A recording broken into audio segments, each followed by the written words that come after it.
The price of education. Is it really worth it? In life, we all strive to succeed, whether that is being a famous scientist or being a cop. But to achieve these great things in life, we must go through some sort of education. Education will give us the knowledge we need in order to succeed in life. So if education is as valuable and as needed as people say it is, doesn't it make sense to put a price tag on it? Although some believe the expensive cost of education isn't worth the high price, the information we gain and the experiences are worth the deadly high price because we learn so much more than what's in the textbooks, like social skills and work ethic. How do we tally up the cost of education? So let's start at preschool. Most children attend preschool at the age of 2 to 3 and then continue this education for 3 to 4 years. The average cost of preschool per year is $4,460 to $13,158. Next is elementary school through high school. Elementary school lasts for about 6 years, including kindergarten. Middle school lasts for 3 years, and high school lasted for 4 years, which totals up to 13 years.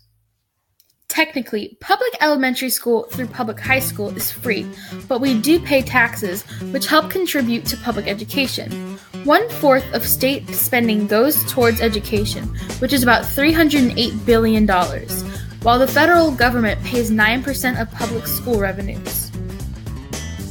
Now, if a child wishes to go to private school, then their parents will have to pay an annual tuition fee, which, on average, costs about $13,516 per year. Finally, college. Some choose to proceed to college, which lasts about 4 years, depending on what interests you. 65.9% of people who went to high school in the U.S. enrolled in college. The average cost for in-state Virginian college is $14,942 per year.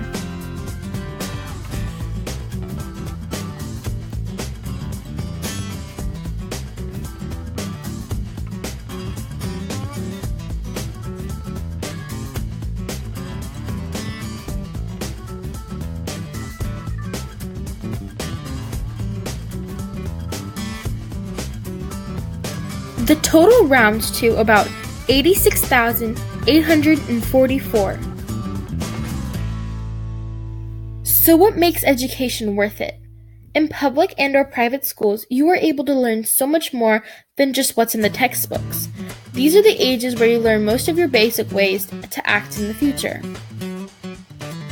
In the ages of preschool, you learn your basic manners, how to make friends, and basic problem-solving skills, and further improve them throughout elementary school and middle school. But can't I do that at home with my child? Well, yes, technically, parents are able to teach their kids how to say please and thank you, but it takes being around other children their own age to fully develop social skills needed further in life. In high school, we learn what we need in order to do well in higher education and/or what we need for our everyday life and job. Education is a crucial factor in people's social, political, and academic lives.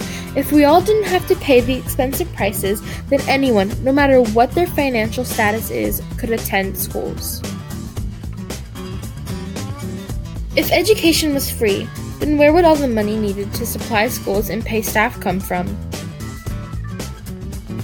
In the years 2014 through 2024, it is estimated that there will be 1.9 million job openings available for teachers from preschool to college. With what money are we supposed to pay these new teachers if no one has to pay for education? If we don't have to pay for schools, then we don't have to pay for textbooks.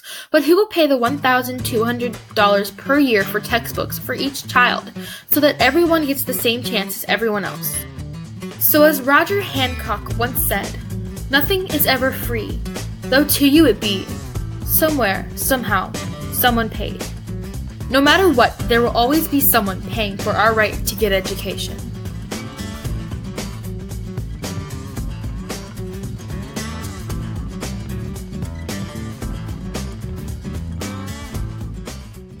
Created using Powtoon.